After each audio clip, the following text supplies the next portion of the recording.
Hi, and welcome to Art with Mrs. Cap. This week, we're going to be looking at Baroque art. So, we're going to be looking at what Baroque art is, kind of an overview of what it is, and just the common themes and so forth of Baroque art. And we're actually going to be making our own art inspired by Baroque art and Baroque art themes and how they approached art during this period. So we're going to kind of dive into that. You'll want to make sure that you have a sketchbook out and pencil or, whatever your preferred medium is for drawing. All right, so let's go ahead and get started with this. All right, so what is Baroque art? What is it? You hear the phrase, if it ain't Baroque, don't fix it. So what is Baroque art? Baroque is a term that's used to describe a period and style of art. It is used to describe painting, sculpture, architecture, and music of this period. So when was the Baroque style popular? Baroque art became popular in the 1600s or the 17th century. It started in Italy and then it moved to other areas of Europe and even the world.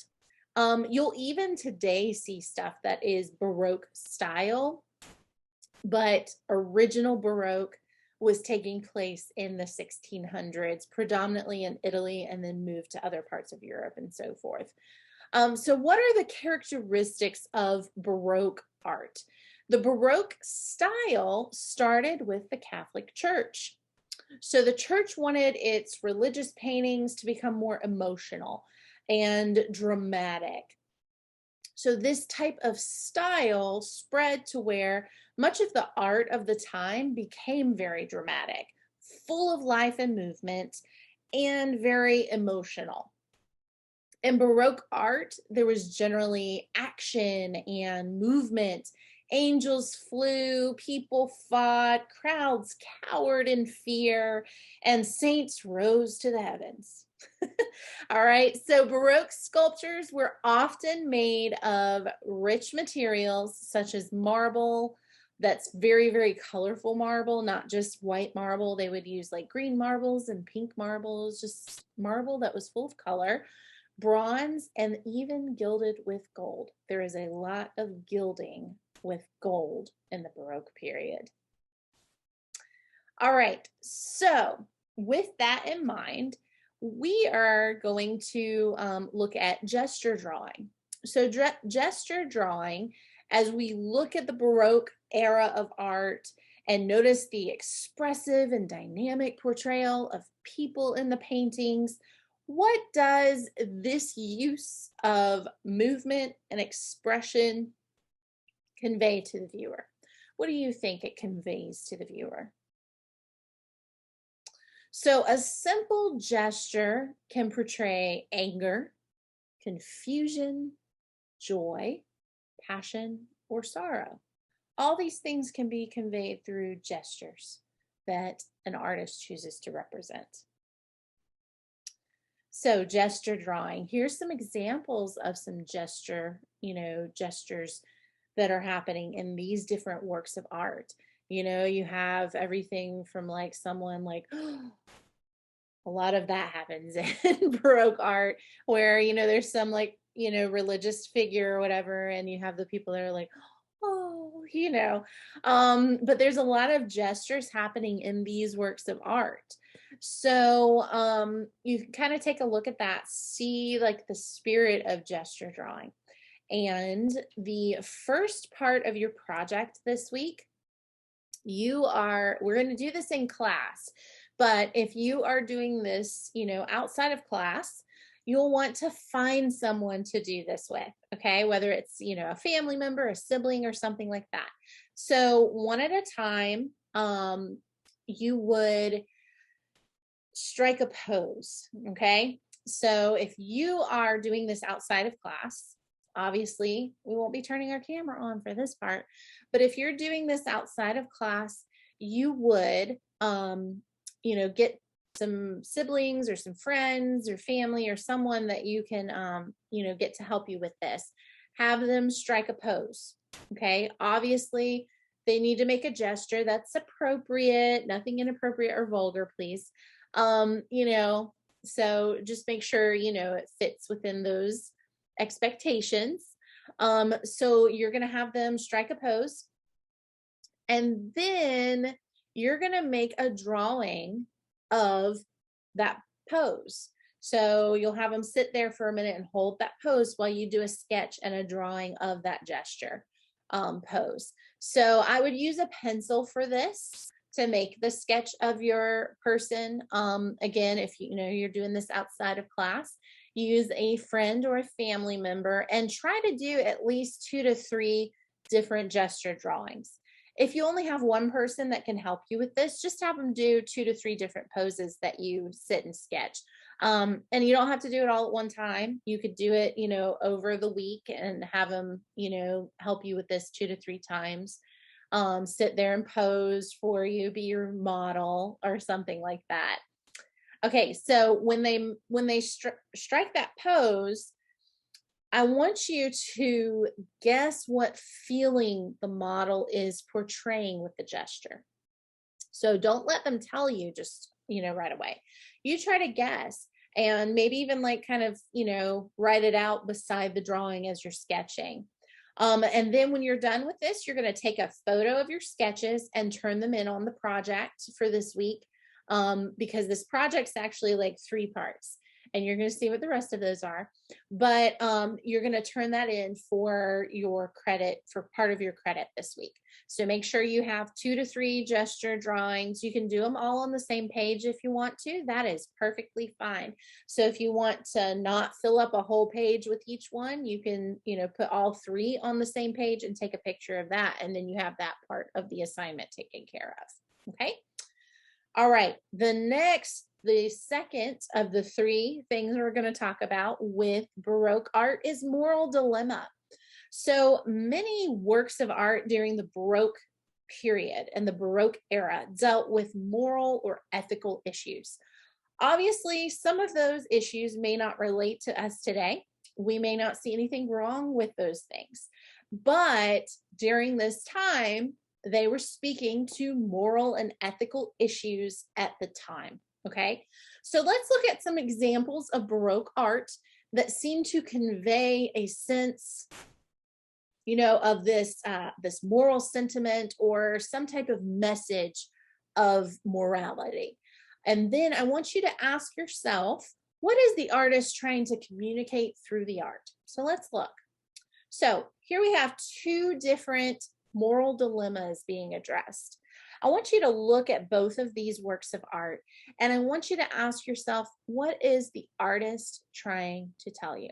Okay, so take a moment to look at these, try to figure out what is the artist trying to tell you. You can pause right here while you do that.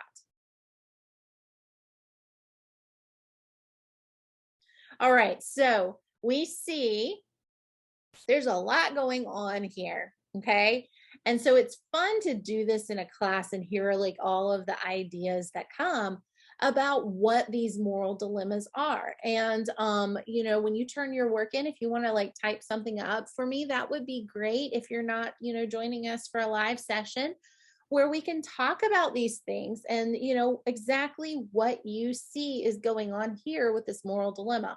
Obviously, with this one that's right above me, there's a lot going on in that painting. The other one, it's very, very subtle and it's just one person and you kind of see there's something going on there. But in the one above me, like there's like a baby in the middle of all this. There's people like lunging towards people. There's people fighting. There's like eggshells all over the floor. There's people cooking, but also being nosy, like, you know, like probably the town gossip. There's just a lot going on in this scene. So there's a lot to be interpreted in this painting as well. So I definitely want to hear your thoughts about what you think the moral dilemmas are in these 2 works of art. All right. With that being said, the second of you know second part of your project this week, you're going to look at moral dilemma, And I want you to look at, how does modern day advertising send a similar type of message? Um, so for example, anti-drug and alcohol campaigns or anti-tobacco campaigns, those kinds of things. Random acts of kindness week in schools, political campaigns, etc. So using a PowerPoint or Google Slides or, anything like that, you're going to make your own moral message by cutting and pasting digital magazine pages, images from a Google search, etc., to make a collage. You're basically making a digital collage. And then what message does your collage convey, and how does it convey this? So on a separate slide, you can do like a little mini paragraph or whatever, kind of explaining what your message is and how you believe your work conveys that. Okay, so you'll want 2 slides. You'll want that slide that has the images, that's a collage, and then you'll want a separate slide that explains to me or your viewer, whoever your viewer may be, explains what the message is that you're trying to convey, what the moral issue is that you are addressing through your collage. Okay, so you'll save copies of your slides as PDFs. You can also save them as a JPEG. That's an option too. Okay, so PDF, JPEG, those type of files. If it's some ambiguous file type, I may not be able to open it. So save it as those type of file types, and then you'll turn it in on the same assignment that you're turning in your gesture drawing picture in. So what you'll want to do is you're going to want to wait until you have all 3 of these things together, and then you turn it in all at the same time. You add those 3 file types. Okay. All right, so let's look at the next component, shadow self-portrait. So this is going to be fun. So artists during the Baroque period emphasized the contrast between light and dark. That was a big deal during this time period. And so they would infuse shadows or bright places in their pieces, just like we've seen with the Night Watch. If you listen to your podcast for this week, we look at the Night Watch. So if you haven't listened to that and you have no idea what I'm talking about, make sure you go and listen to that episode of the Night Watch for the podcast. And then some of the other works that we've looked at this week. So we see those like high contrast values. So let's examine portraits of various artists from the Baroque era, such as Rembrandt and Vermeer. Take note of the use of light in the paintings. And I want you to think about, like, what feelings does the use of light portray in each work? When you look at this, what feelings do you have about that? Okay, so let's look at this. We have Rembrandt's self-portraits right here. 2 different ages that you see there. And then we have Vermeer, a self-portrait, and then we have Girl with the Pearl Earring, which is a famous work of art. It's kind of up there with like Mona Lisa as far as fame. So we have Girl with the Pearl Earring and Self-Portrait by Vermeer, and then we have 2 self-portraits by Rembrandt.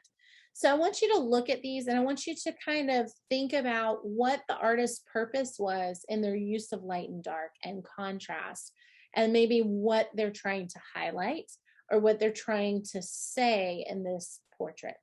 Okay, so you can pause it for a moment, think about that. Okay, so shadow self-portrait. Now you are going to be the artist, and you are going to create a self-portrait in this style. So you can use paint, you can use pastels, charcoal, pencil, or a digital app, whatever you have on hand or whatever you're comfortable with. So I am opening this up to a digital app for this project. So take a photo of your self-portrait when you're finished with it, and then turn it in with the other assignments that we're doing this week. So you'll turn all 3 components in together to get full credit. So if you only turn in the gesture drawing, you're only going to get a third of that credit. If you only turn in the self-portrait, you're only going to get a third of that credit. So make sure you have the gesture drawing, the moral dilemma collage, and the shadow self-portrait. Okay, So with this, you're gonna, you can look in a mirror, or you can take a photo of yourself and use that for reference.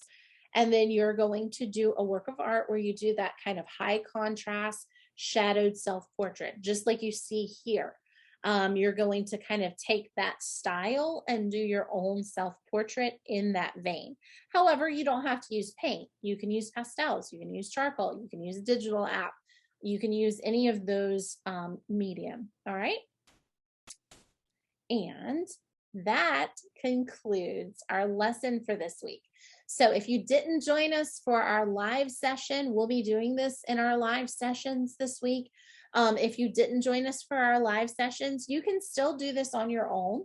Like I said, for the gesture drawing, just, borrow a sibling or a friend or a family member or someone that can help you with that, to hold those 2 to 3 poses. And then of course your shadowed self-portrait and your collage. All right. I look forward to seeing your work. This is always a fun assignment to do every year. And I just always love kind of seeing what everybody comes up with. So I can't wait to see your work. I hope you guys have a wonderful week, and I will see you in class. Bye.